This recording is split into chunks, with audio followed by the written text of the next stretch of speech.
अब हम बढ़ते हैं नेक्स्ट वेरी इंपॉर्टेंट उस पर। मैंने लास्ट क्लास में आपको मैंने एक टास्क दिया था और वो था मुझे आप शॉर्ट नोट लिख कर दिखाइए जुडिशियल वाइकरस लायबिलिटी पर। तो कुछ ही स्टूडेंट्स ने लिख करके भेजा है, तो वो नोट्स मेकिंग की एक अपना एक असाइनमेंट अलग है। तो मुझे लगता है कि एक बार मुझे आपसे वो डिस्कस भी करना चाहिए और वो आपके आंसर राइटिंग में भी हेल्प करेगा। जैसे नोट्स बनने चाहिए वैसे ही आपको वहां पर भी लिख पाएंगे इसमें। ठीक है, अब बढ़ते हैं आगे। देखिए क्या है क्वेश्चन था, ये आपको लिखने थे शॉर्ट नोट्स। एक हमारी स्टूडेंट हैं, उन्होंने ये लिख के भेजा है। अब शायद देखता हूं मैं, अगर ये हो पाता है तो आपको विजिबल। शॉर्ट नोट लिखने की बात करते हैं। अगर शॉर्ट नोट लिखना चाहिए तो कैसे लिखना चाहिए, आप कुछ लोगों ने मेंशन किया है यहाँ पर, लेकिन फिर भी मैं समझाता हूँ। इसको डिस्कस तो नहीं कर सकते अभी सबके आंसर्स को, लेकिन मैं आपको ये समझाता हूँ लिखना कैसे चाहिए हम लोगों को शॉर्ट नोट पर। ये क्वेश्चन है, write short note on vicarious liability. तो हम लोग स्टेप बाय स्टेप चलेंगे इसमें। फर्स्ट स्टेप क्या होना चाहिए? First step, always write points to be mentioned in the short note. Like क्या इसका मतलब, क्या लाइन पढ़ ली आप लोगों ने? Always write points to be mentioned in short note like this. देखिए इसको हम लोग ऐसा करते हैं, मैं आपको हाईलाइट करवाता हूं इसको पहले।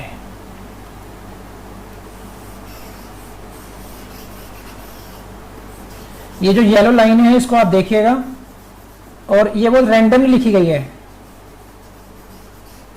इसको पढ़ लीजिए। मैंने क्या किया है, जब भी कभी आपको शॉर्ट नोट लिखना हो आपके एग्जाम में, तो हमें पहली एक्सरसाइज क्या करनी चाहिए? बहुत से लोगों को पसंद नहीं आएगी क्योंकि उनको लगेगा कि उनका टाइम वेस्ट हो रहा है। अभी सिर्फ और सिर्फ हमने क्या करा कि जो जो आपके दिमाग में घुसता गया, आता गया कि शॉर्ट नोट लिखना है, मुझे क्या क्या लिखना है, तो मैं लिख दूंगा मीनिंग। मुझे याद आया, हाँ मुझे मीनिंग लिखना चाहिए, मुझे केस लॉज भी लिखने चाहिए, मुझे एसेंशियल एलिमेंट्स भी लिखने चाहिए, मुझे रिलेशनशिप की बात करनी चाहिए, इलस्ट्रेशन भी देना चाहिए, प्रिंसिपल एजेंट की बात भी करूंगा, मास्टर सर्वेंट की बात भी करूंगा, मैं पार्टनर्स की बात भी करनी चाहिए। केस लॉज कौन कौन से होने चाहिए? स्टेट बैंक ऑफ इंडिया का आएगा, श्यामा देवी का आएगा, लॉयड का आएगा, जॉइंट टॉर्ट फीचर को भी मेंशन करना पड़ेगा, joint and several liability mention करनी चाहिए मुझे, लीगल मैक्सिम्स भी हैं, बेसिस ऑफ लायबिलिटी भी है। आप इसको समझिए क्या मैंने क्या किया है। मैंने क्या किया, मैंने वो सारे पॉइंट्स रैंडमली, आपके एग्जाम में वो रैंडमली ही चीजें आती हैं, सीक्वेंस में कभी नहीं आएंगी।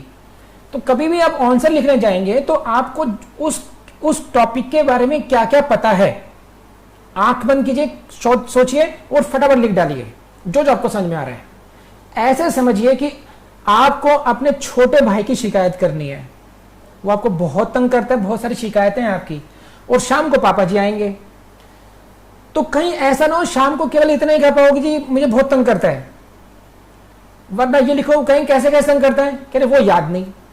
एक तरीका ये कि उसने यहाँ ये शैतानी की, उसने ये शैतानी की, उसने ये शैतानी की, सारे पॉइंट आपके दिमाग में हैं, भले आपने अभी अरेंज नहीं किए।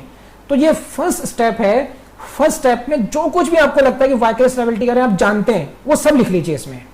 जैसे पिछले वाले अभी हमने जो एक राइटिंग क्लास की थी अभी, अगर उन्होंने उसको इस तरीके से किया होता तो पहले वो सारे सेक्शंस लिखती कि कौन कौन से सेक्शंस मुझे मेंशन करने चाहिए, कौन कौन से पॉइंट्स मुझे मेंशन करने चाहिए थे। शॉर्ट नोट की बात नहीं, हर एक की बात, कोई भी आंसर लिख रहे हैं आप, ये फर्स्ट स्टेप होना ही चाहिए, आपका टाइम हो या नहीं हो। फॉर डोंट कि भाई 3 घंटे का एग्जाम में पेपर है तो मुझे मेरे 5 मिनट ऐसे खर्च खराब हो जाएंगे। नो, ये खराब नहीं होंगे, इससे आपको बहुत अच्छे मार्क्स मिलेंगे। अब आइए सेकंड स्टेप पर। इनका क्वेश्चन ये है, सुनिए आप अनम्यूट कर दीजिए आप। इनका क्वेश्चन ये है कि हमें जो क्वेश्चन है वो पॉइंट वाइज लिखना चाहिए या पैराग्राफ में लिखना चाहिए। देखिए इसका कहीं भी कोई फिक्स फॉर्मूला नहीं है, it is the demand of the question. जैसे अभी अगर ये क्वेश्चन ये है कि discuss the constitution and powers of the criminal courts, तो इसमें आप 1 2 3 4 करके पॉइंट्स में भी लिख सकते हैं, क्योंकि वो पॉइंट उसकी पूरी जो कंस्ट्रक्शन है पूरे क्वेश्चन का, वो आंसर वैसे जचता है। और नहीं तो पैराग्राफ में लिख ही सकते हैं। लेकिन जैसे शॉर्ट नोट पूछा, short note on vicarious liability, अब इसमें आप पॉइंट्स नहीं बना सकते। जहां पर पॉइंट्स की वाकई में डिमांड है वहां पर आप पॉइंट्स बनाइए, उसमें कहीं कोई रोक नहीं है इसमें। ठीक है, और कोई क्वेश्चन? चलिए अब हम लोग समझते हैं सेकंड स्टेप क्या होना चाहिए हमारा। This is the second step. Arrange the points to be mentioned, इस तरीके से आप पहले आप मीनिंग लिखेंगे, मीनिंग लायबिलिटी, इलस्ट्रेशन लिखेंगे, जॉइंट और फिगर को करेंगे, जॉइंट एंड सेवरल लायबिलिटी को समझाएंगे, एसेंशियल, रिलेशनशिप, बेसिस। ये मैंने आपको डॉट डॉट करके आपको ये बताया कि जो आपने पहले पॉइंट आपने रैंडमली पिक किए थे उन पॉइंट को अब आप अरेंज कर लीजिए। पहला जो पॉइंट था ये था कि कुछ छूट ना जाए, रैंडमली लिखेंगे तो आपने सारे पॉइंट्स को मेंशन कर लिया। अब आपको पता है मुझे ये सारे पॉइंट्स लिखने हैं, बस ये, इससे ज्यादा कुछ नहीं करना। अब आपको उसको अरेंज कर कि इन्हीं पॉइंट्स को मुझे किस तरीके से अच्छी तरीके से लिखना चाहिए, तो आपने सेकंड स्टेप में उसको अरेंज किया। सेकंड पॉइंट इज अरेंज का, and third step is what, then write the short note. Whatever जो भी क्वेश्चन लिखना है शॉर्ट नोट लिखना है। ये तो ये 3 स्टेप्स हैं, 3 स्टेप्स हैं। तो आई होप कि आपको ये समझ में आए होंगे सारे स्टेप्स। 3 स्टेप्स हो गए, पहले रैंडमली आप सारे पॉइंट्स लिखेंगे, फिर उन पॉइंट्स को आप अरेंज करेंगे और फिर आप उसको लिखना शुरू करेंगे। अब जब इसका फायदा क्या होगा, अब आपका फोकस होगा अच्छे वर्ड्स पर, क्योंकि आपको याद नहीं करना। आपने वो लगभग सारे पॉइंट्स ऑलरेडी पॉइंट्स पे कहीं ना कहीं लिख लिए हैं। अब आपको केवल फोकस रहेगा you will choose the good words now. तो लैंग्वेज भी आएगी, आपके कोई पॉइंट मिस भी नहीं होंगे और वो बहुत अरेंज करके भी जाएंगे। देखिए आई एम टेलिंग यू, अगर मैंने जुडिशियल एग्जाम क्वालिफाई किया तो only and only on the basis of writing skills, कि किस तरीके से प्रिसाइसली आप एक बहुत अच्छा आंसर लिखते हैं, विद इन द लिमिट्स लिखते हैं और मीनिंगफुल आंसर सामने नजर आता है। उसको एग्जामिनर को दिखता है कि नहीं, जो भी कुछ कहना चाह रहे हैं उन्होंने बहुत ब्यूटीफुल तरीके से कह दिया। कंटेंट कम है, case laws, number of cases कम हो सकते हैं, हो सकता है एग्जैक्ट सेक्शन भी कहीं ना कहीं मिस हो गया हो, लेकिन वो प्रेजेंटेशन इस तरीके से आया है तो वो सारी चीजों को ढक लेता है। समझ रहे हैं बात? अब इसको समझते हैं, इसमें कैसे कैसे लिखा है मैंने। आंसर को समझाता हूं मैं आपको, ताकि आप लोग आगे भी नोट्स बनाते हुए या अपना आंसर लिखते हुए ध्यान रखें इन पॉइंट्स का। पढ़िए अब, देखिए क्या। When a person is held liable not for an act done by him but for the act done by another, such liability is called as the vicarious liability। बिना कुछ यहां वहां फैले हुए एक सेंटेंस में vicarious liability का meaning चला गया। समझे आप लोग? इसकी लैंग्वेज आप अपने वर्ड्स में कर सकते हैं, जरूरी नहीं कि मेरी लैंग्वेज अडॉप्ट करें, या किसी की भी हो सकती है लैंग्वेज।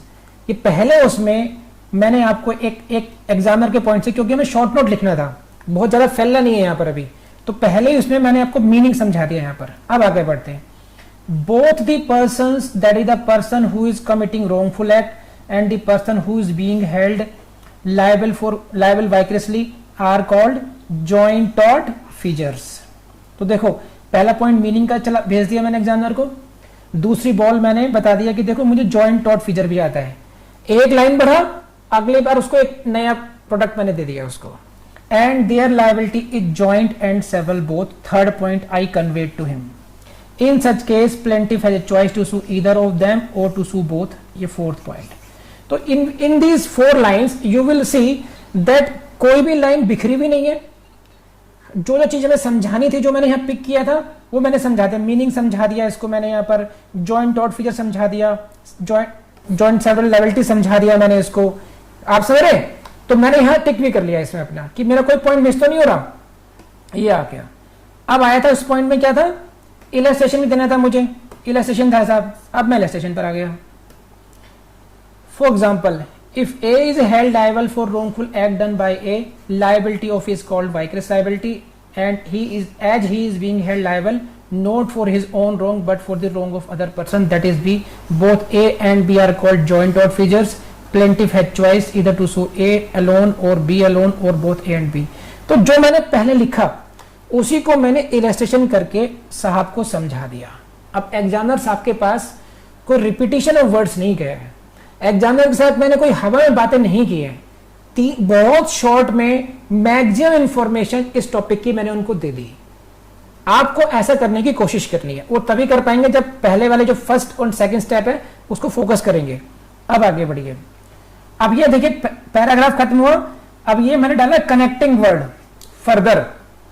अब ये क्या होगा कि कई बार स्टूडेंट्स को मैं देखता हूं, कई बार मैं देखता हूं कि आपने एक पैराग्राफ लिखा और सेकंड पैराग्राफ आपने स्टार्ट किया तो there is no link between first paragraph and the second paragraph, ये नहीं होना चाहिए। फर्स्ट पैराग्राफ में और सेकंड पैराग्राफ में कोई ना कोई कनेक्टिंग वर्ड होना चाहिए, जैसे कि मैंने यहां पे यूज किया है। इसको आप देखिए इस तरीके से, देखिए ये मैंने यूज किया, इसका कुछ नहीं करना है इसमें, सिर्फ मैंने लिखा फर्दर। अब फर्दर लिखते ही पहले उससे यानी कि आगे एक जुड़ाव हो गया, नहीं हो गया। अब ये दो बिछड़े भाई नहीं लगेंगे, ये लगेंगे हाँ कि हाँ कनेक्टेड लोग हैं, आपस कनेक्टेड पैराग्राफ्स हैं। It is necessary that vicarious liability to arise that both persons, that is the person who is doing wrongful act and the person to be held liable vicariously for such act should be connected through any of the following relationship. अब मैं आ गया यहां पर essential elements पर, समझे आप कि आगे अगली बात क्या है कि लायबिलिटी कब होगी, when they are connected with the certain kind of relationship. और रिलेशनशिप आपको याद है, principal and agent, partners and master servant.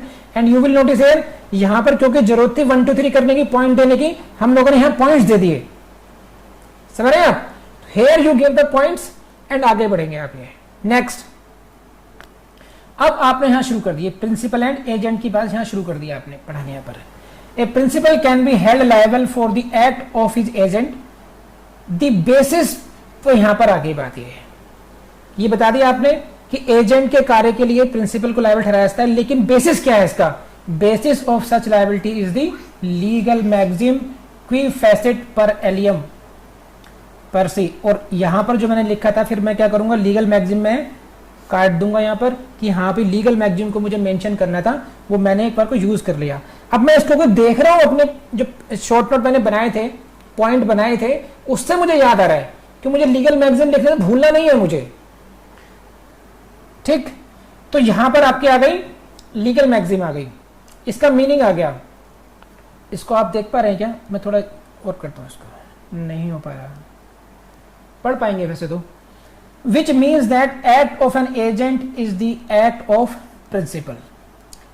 अब यहां तक एक बात खत्म हो गई कि यहां पर मैंने पूरे पैराग्राफ में जो रेड उसमें है अभी तक इंडिकेटेड है, इसमें I narrated what the basis of this and thereafter it should be noted that liability of the principal arises for the wrongful act of the agent only when agent commits the same in the course of performance of his duty।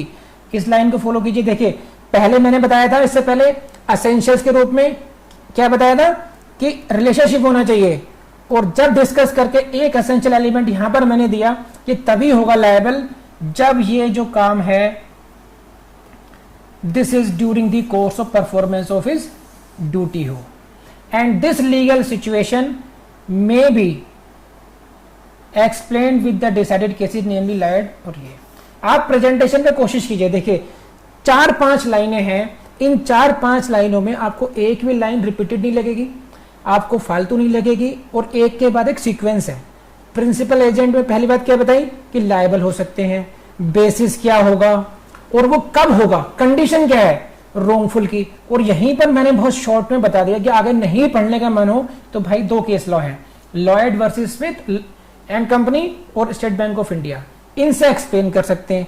अब in case law को हम लोग explain कर देंगे आगे। अब देखते हैं आगे, Lloyd versus Smith and company में क्या हुआ। In this case plaintiff approach the defendant solicitor firm for better management of her property. And यहां पे ध्यान रखना आप लोग, please see this side now. मैंने आपको हर बार यही समझाया है कि केस लॉस के बारे में आपको यह ध्यान देना है कि आपको केस लॉ का नाम पता हो, उसमें क्या डिसाइड किया गया था ये आपको पता होना चाहिए, और उसके फैक्ट्स। 3 पॉइंट्स को आप याद रखेंगे तो लैंग्वेज आपकी अपनी होनी चाहिए। लैंग्वेज को रटने की कोशिश मत करना, क्योंकि लैंग्वेज आप अच्छा पार्ट करें अपने आप ही बना लेंगे। और लैंग्वेज का मैं एक ट्रिक देता हूं आपको, आप डेली 5 से लेकर 5 to 10 लाइन्स लिखिए आप लोग। You just right 5 to 10 lines, और उसमें क्या लिखना है, अपना डेली रूटीन लिख लीजिए बस। मॉर्निंग से लेकर के नाइट तक आपने क्या किया उसी को लिख करके देखिए, whether you are able to write those lines और नॉट। और फिर उसको चेक कीजिए, उसमें कीजिए कि what which word can be substituted, मैं कौन कौन से वर्ड्स को और अच्छा लिख सकता था या लिख सकते थे। तो वर्ड्स की क्वालिटी पर ध्यान देना आ जाएगा आप लोगों को। समझ में आ रही बात आपको। तो अब यहां पर आप देखना इन केस लॉज को जो मैंने मेंशन करने की कोशिश की है, क्योंकि हम लोग शॉर्ट नोट के पॉइंट से लिख रहे हैं तो बहुत डिटेल में नहीं जा रहा हूं मैं केस लॉ को भी लिखूंगा, नेम भी मेंशन करूंगा, फैक्ट्स भी आएंगे, डिसीजन भी आएगा, लेकिन वो उतना ही आएगा जितना बहुत जरूरी है, जिससे कम हो ही नहीं सकता, वरना इसके फैक्ट्स में आप पूरा पूरा पेज भर सकते हैं आप, है कि नहीं? Please read it now, see this. Plaintiff approached the defendant solicitor firm for better management of her property। अब यही लाइन लिखनी थी, अगर मुझे लॉन्ग क्वेश्चन में लिखना होता तो मैं लिखता plaintiff were possessing 2 cottages and she was not happy with the income coming from that property, therefore she decided to approach a solicitor firm for the better management of her property। 3-4 लाइनें बन गई नहीं बन गई यहां पर ये, she was having property, she was not happy, therefore she approached। लेकिन लीगली रेलिवेंट बात क्या है? शी अप्रोच्ड, बस she approached firm for what? For better management of her property. आप समझ रहे? इस तरीके से मैंने काम की बात पर आया केवल, क्योंकि यहां शॉर्ट नोट की बात है। अगर होता ये लॉन्ग क्वेश्चन और मेरे पास इतनी लिबर्टी होती तो मैं लॉर्ड स्मिथ पर ही पूरा 1 घंटा निकाल सकता हूं, उसके पूरे फैक्ट्स लिखते। She was old lady having properties, 2 cottages, but she was not happy with the property. Therefore, she decided to seek the expert opinion, and therefore she approached this। पूरा पेज भर गया। आप समझ रहे बात ये? प्लीज रेज हैंड अगर ये बात समझ आ रही हो तो। Good.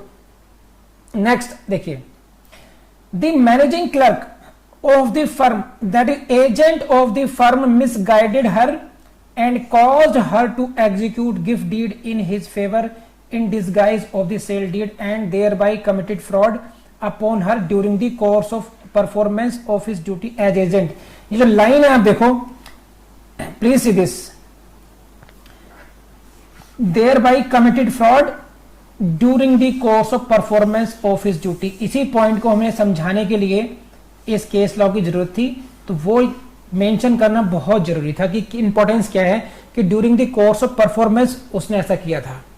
It was held in this case that defendant firm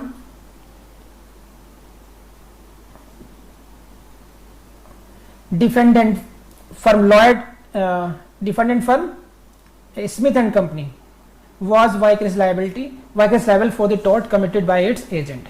but in case of, अब देखो इससे अपोजिट है, State Bank of India Shyama Devi में एक बात समझाई गई कि जो फ्रॉड हुआ था ड्यूरिंग कोर्स नहीं हुआ था, तो I started with the but in the State Bank of India versus Shyama Devi, defendant was not held liable for the tort of its agent as the wrongful act was not committed by him during the course of performance of duty. अब मैंने इतने short में क्यों निपटाया इसको? देखिए क्यों निपटाया, क्योंकि हमें शॉर्ट नोट लिख रहे हैं। मैंने एक केस को फिर भी थोड़ा समझाया और इसमें केवल हल्की सी बात बताई। मेरी इंटेंशन क्या थी कि एग्जामिनर को यह पता चल जाए कि देखो मुझे इस केस लॉ का पता है, श्यामा देवी से इससे लॉयड से क्या डिफरेंस है उसका, और मैं डिटेल में इसलिए नहीं जा रहा हूं क्योंकि हमारे पास वो टाइम नहीं है उतना, आर्गुमेंट्स में नॉट, तो ये यहां पर आ गया है।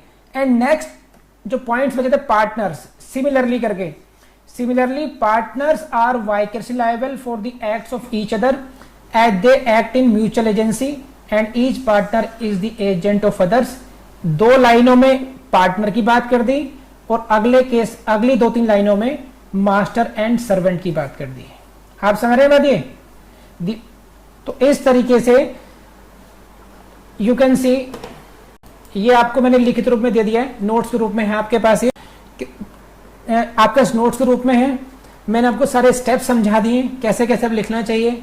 अब आने वाले टाइम में जब भी कभी ऐसा हुआ करेगा, आप ये जो भेजेंगे आप लिख करके आंसर तभी भेजेंगे जब आपने पूरा उसको ढंग से पढ़ रखा हो, याद कर रखा हो, और उस डिस्क्लेमर के साथ कि yes this is my best performance. अब सर चेक कर दीजिए इसमें इन सब गाइडलाइंस को देखते हुए, और अपना रफ वर्क, जो भी कोई मुझसे क्वेश्चन का आंसर लिखवाना चाहते हैं वो अपना रफ वर्क उन्होंने किया है नहीं किया, उस रफ वर्क को आप मुझे साथ में अटैच करके भेजेंगे, so that I am confident कि हाँ you are following my guidance in that case. ठीक है, तो विद दीज वर्ड्स आज की क्लास खत्म करते हैं।